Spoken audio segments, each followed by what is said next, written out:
I watched my uncle's face go completely white the moment the notary said my name. Not just pale. White, like someone had reached inside him and pulled the color out. His lawyer, the one he'd flown in from Toronto, the one in the $3,000 suit, stopped mid-sentence. The room went so quiet I could hear the radiator ticking in the corner. My uncle looked at me the way you look at someone who isn't supposed to be there, who was never supposed to be there. And I thought, good. Let me take you back about 3 years, because none of this makes sense without the beginning. My father built Callaway Timber from nothing. That's not a story I'm romanticizing, it's just true. He started with a single salvage contract in Northern Ontario in the late 80s, driving a second-hand flatbed truck he'd bought with money borrowed from his mother.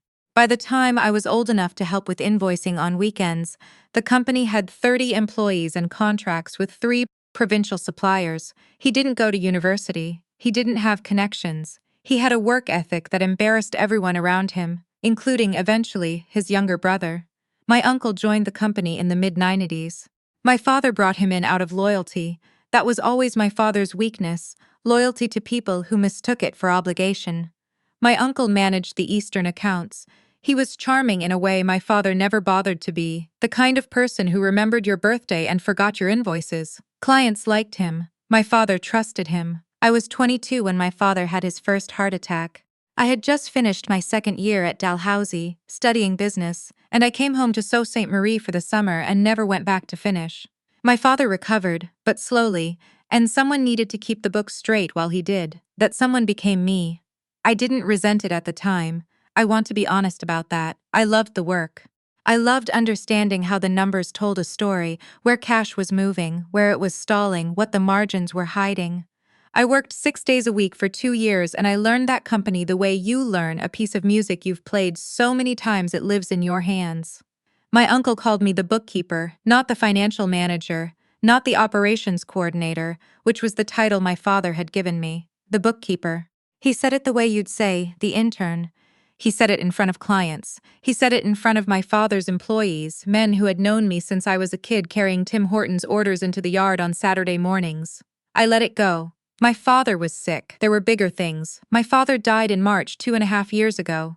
It was a second heart attack, faster than the first. I was with him. My uncle arrived at the hospital 40 minutes after my father was already gone, and the first thing he said to me, the first thing, standing in that hallway under fluorescent lights, was, "We need to talk about the transition." Not, "I'm sorry." Not, "He was a good man." The transition. I should have known then. But grief does something to your ability to read people clearly. It's like trying to navigate with a compass that keeps spinning. My father's will was straightforward. Or so I thought. He'd had it drawn up 7 years earlier, before either of us could have predicted what the company would become. The business was to be divided between myself and my uncle 60-40, with the understanding that my uncle's decades of client relationships gave him operational weight I hadn't yet earned. The family property, 140 acres outside of Thessalon, the house my grandparents built, the land my father had slowly expanded, went to me outright. My father had been clear about that. The land was mine. What I didn't know was that my uncle had spent the last 18 months of my father's illness having quiet conversations with a lawyer of his own. The meeting was 6 weeks after the funeral. My uncle's idea, framed as a family check-in about the business. He suggested we meet at the company office, which should have told me something. It was his way of establishing territory, of making me feel like a guest in a place I'd helped build. He had 2 people with him, his lawyer and a man he introduced as a business consultant, which I later learned meant someone whose job was to make lowball acquisitions sound generous. They presented me with a buyout offer for my 40%. It was insultingly low. I'm not going to give you the exact number because it doesn't matter.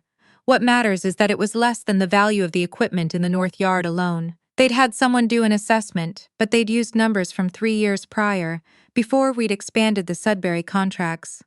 Before I had expanded them, I looked at the paper for a long moment. I looked at my uncle. He smiled. It was the same smile he used on clients, warm, reassuring, slightly impatient.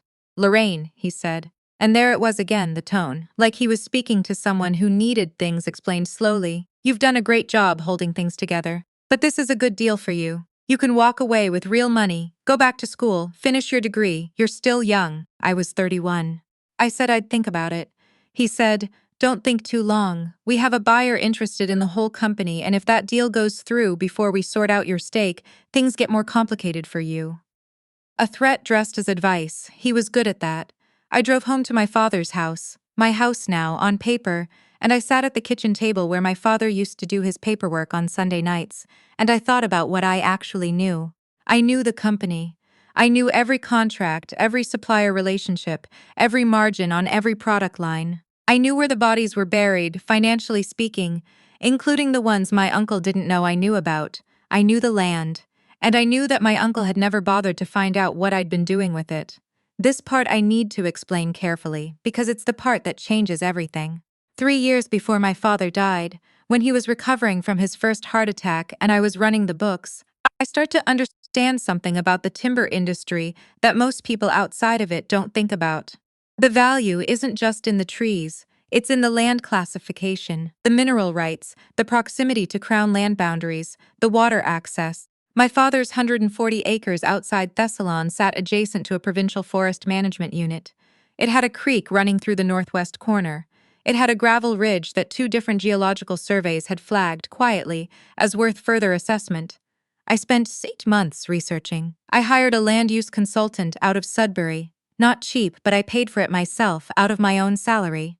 I had the property assessed under the Ontario Aggregate Resources Act.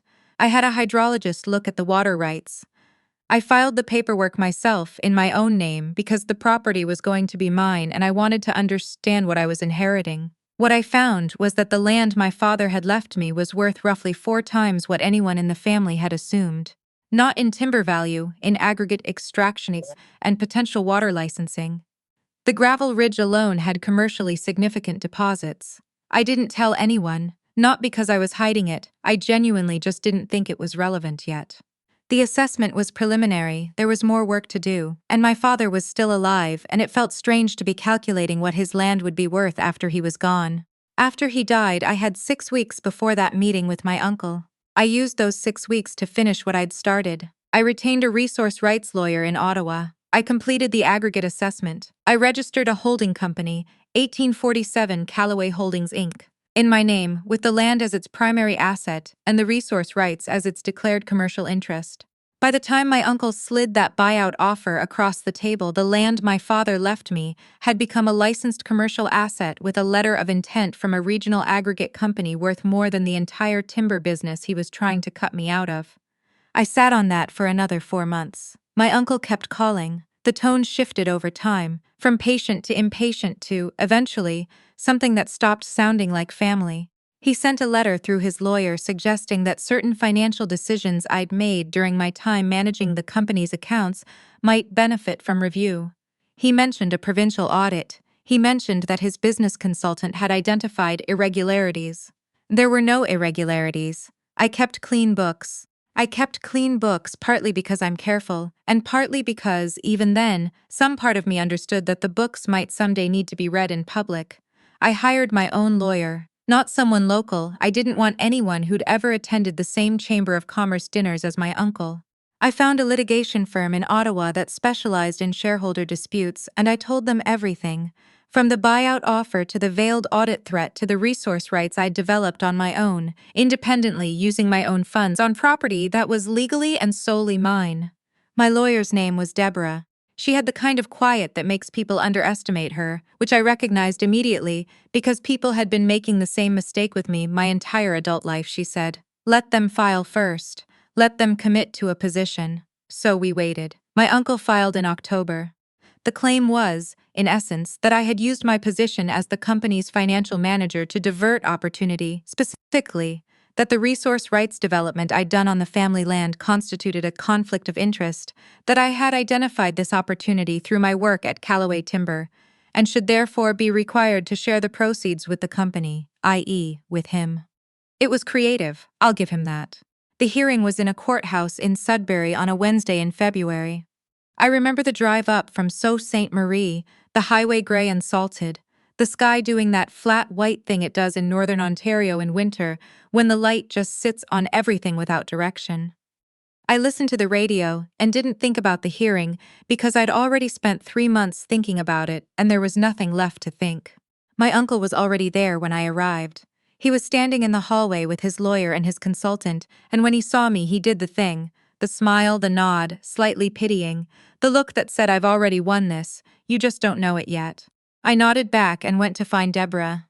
The morning session was my uncle's. His lawyer laid out the conflict of interest argument, that I had identified the aggregate potential through work I was doing for the company, that I had used company time and resources to research the opportunity, that the holding company I'd created was built on a foundation that belonged, at least in part, to Callaway Timber. It sounded convincing. I watched the judge, the Honorable Patricia Sinclair, who had the expression of someone who had heard every version of a family business dispute that had ever existed, and was prepared to hear this one without surprise. And I couldn't read her. Then Deborah stood up. She entered into evidence my personal bank statements for the 3-year period in question. Every dollar I had paid the land use consultant came from my personal account, not the company account, not a reimbursement, my account. The engagement letter with the Sudbury consultant was dated 14 months before my father's first heart attack. The hydrologist's report was commissioned on a Saturday, not a workday. She entered the geological surveys, which predated my employment at Callaway Timber by 4 years. The gravel ridge had been flagged in a 1987 provincial survey. I had found it in public records, the same public records anyone could access from any library or Service Ontario terminal in the province. She entered the timeline of the holding company registration, which was completed 3 weeks before my uncle's buyout meeting. Meaning, I had already legally protected the asset before he had ever suggested I should sell him my stake in the timber business. Then she said, quietly, "My client identified and developed this opportunity on her own time, with her own money, on property that was legally hers under her father's will.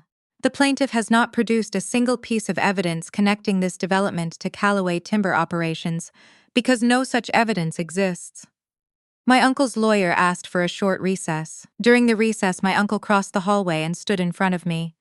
He looked at me for a moment without his smile, which was the first time I'd seen his face without it since I was a child. "You could have just taken the buyout," he said. "You could have offered me something fair," I said. He went back to his side of the hallway. The judge ruled before lunch. Conflict of interest claims require evidence of opportunity appropriation, evidence that the defendant accessed, used, or diverted a business opportunity that rightfully belonged to the company. The plaintiff had provided none. The resource rights had been developed independently, documented clearly, and registered correctly. The claim was dismissed. Costs were awarded to me. My uncle's lawyer shook Deborah's hand and said something quiet I didn't catch. My uncle didn't look at me. He put on his coat and walked out, and I couldn't help noticing, that his shoulders had a shape they hadn't had when he walked in. Smaller, somehow, like something had gone out of them. I stood in the hallway after he left, and I thought about my father driving that flatbed truck in 1988, borrowing money from his mother, not knowing what it would become. I thought about the Sunday nights at the kitchen table. I thought about 30 men working in the North Yard who had no idea that the people responsible for their paychecks had spent the last year trying to outmaneuver each other in a Sudbury courthouse. I felt tired. Not the way I expected to feel, not triumphant, not vindicated, just tired in a way that was also, underneath it, something like relief. The aggregate extraction agreement was finalized that April. The letter of intent became a 23-year licensing agreement with a company based in Timmins. The first payment landed in the holding company account on a Tuesday morning, and I was sitting at my kitchen table, my father's kitchen table, eating cereal when the notification came through on my phone. I looked at it for a minute. Then I called my mother, who had moved to Kingston after my father died, and I told her we were okay, that the land was safe, that Dad's instinct to hold onto those acres, even when people told him he was being sentimental, had turned out to be right. She cried a little. I did too, which I hadn't expected. My uncle and I have not spoken since the courthouse hallway. I am not sure what there is to say. He thought he knew exactly what I was worth and what I was capable of, and he built an entire legal strategy on that assumption, and he was wrong on both counts. I still run my stake in Callaway Timber. A mediator helped us establish a formal shareholder agreement that keeps us both at arm's length from day-to-day operations. The company is well managed. The employees are fine. The land is mine. The rights are mine. The creek in the northwest corner still runs cold and clear in the spring, and the gravel ridge looks like any other ridge if you don't know what you're looking at. My uncle never knew what he was looking at. That, more than anything else, is why I won.